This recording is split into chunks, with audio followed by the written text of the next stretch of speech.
안녕하세요. 약의 진심인 편 유약사입니다. 여러분은 왜 영양제를 챙겨 드시나요? 피곤해서 챙겨 드시는 분들도 있으실 거고 면역력을 위해서나 노화 방지를 위해서도 많이 챙겨 드시는 것 같아요.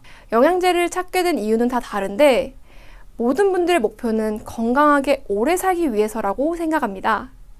그럼 시중에 나와 있는 수많은 영양제를 다 먹어야 하는 걸까요?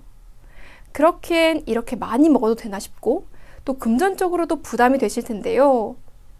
사람마다 부족한 영양소가 다르고 증상이 다르고 정도도 다르기 때문에 각자 먹어야 하는 영양제도 다 다르다고 할 수 있어요. 그렇기 때문에 본인에게 꼭 필요한 영양제를 찾아서 적당히 먹는 게 가장 중요하다고 생각합니다. 그럼에도 대중적으로 먹을 수 있고 실제로 제가 먹고 있는 영양제 3가지에 대해서 상세히 알려드리려고 합니다. 첫 번째는 유산균입니다. 예전에 유산균 하면 화장실 못 갈 때만 먹는 거라는 인식이 강했는데요. 그래서 저도 오랫동안 앉아 있었던 수험생일 때 처음 먹어봤었어요. 그런데 요즘은 장이 우리 몸의 면역을 주로 담당하고 있다고 해서 유산균의 중요성이 많이 강조되고 있는데 기존의 배변 활동에 대한 도움은 물론이고 아토피, 알레르기 질환이나 만성질환, 염증 억제, 당뇨까지도 도움이 된다고 해서 현대인들에게 필수로 먹어야 하는 영양제로 자리 잡고 있습니다. 유산균이면 그냥 유산균이라 하면 되는데 프로바이오틱스, 프리바이오틱스, 신바이오틱스, 포스트바이오틱스까지 사용되는 거 들어보셨나요? 그래서 먼저 이것부터 쉽게 설명해 드릴게요.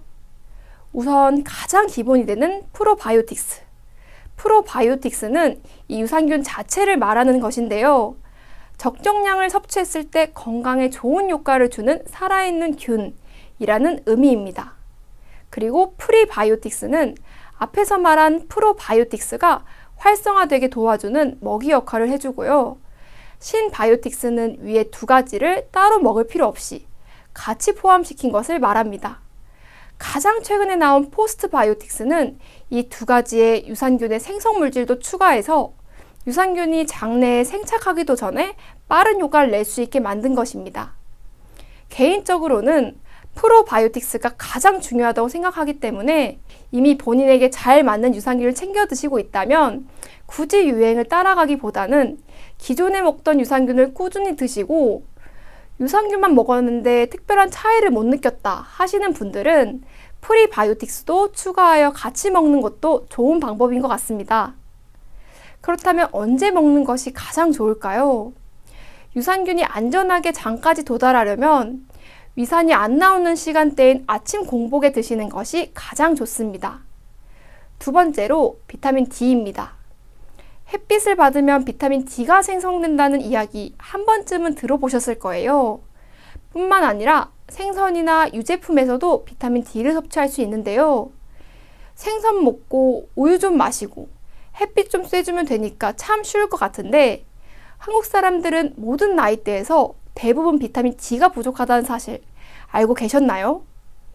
비타민 D가 부족하면 무슨 문제가 생길까요? 어린 유소아는 뼈에 기형이 발생하는 구루병이 생기기도 하고요. 성인의 경우에는 골다공증과 골연화증을 유발하기도 합니다.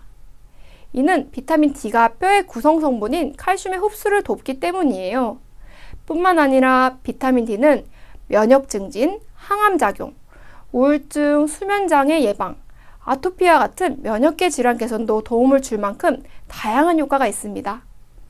그래서인지 요즘에는 종합 비타민이나 오메가3, 유산균, 칼슘제 등이랑 같이 복합제로 나오는 영양제가 많이 있어요. 하지만 비타민 D가 부족한 경우 이렇게 같이 첨가되어 있는 정도의 용량으로는 부족하거든요. 그래서 저는 단독으로 챙겨 먹고 있습니다. 그렇다면 비타민 D는 언제 먹는 게 가장 좋을까요? 식후 바로나 식사와 함께 드시는 게 좋다고 해요. 그 이유는 비타민 D가 지용성이기 때문에 음식과 함께 흡수되는 게 흡수율이 가장 높기 때문입니다. 3번째로 오메가3입니다. 오메가3는 혈관 속 중성지방의 수치를 낮춰주고 여러 성인병을 예방해주고 염증을 완화시켜주는 효과가 있습니다. 또 안구 건조증 때문에 눈이 뻑뻑하다고 느끼시는 분들에게도 효과가 좋아요. 그래서 저도 약국에서 영양제 상담을 할 때 오메가3를 자주 추천드리는데요. 생각보다 오메가3는 나이 많으신 어르신들만 챙겨 먹으면 된다라고 생각하시는 분들이 많더라고요. 하지만 나이와 상관없이 아토피와 같은 면역 질환이 있는 분들이나 염증으로 고생하시는 분들에게 이 오메가3가 꽤 효과가 좋습니다. 특히나 요즘은 어린이가 먹을 수 있는 오메가3가 나올 만큼 절 연령대에서 꼭 필요한 영양소라고 말할 수 있습니다. 그렇다면 오메가3는 언제 먹는 게 가장 좋을까요? 오메가3도 비타민 D와 마찬가지로 지용성이기 때문에 식후에 먹는 것이 가장 좋습니다. 여기까지 제가 먹는 영양제 3가지에 대해서 이야기해봤는데 이 3가지가 여러분의 영양제 선택에 큰 도움이 되셨으면 좋겠습니다. 더 자세한 내용은 약국에 계신 약사님과 상담해 주시고요. 이상으로 약의 진심인 편 유약사였습니다.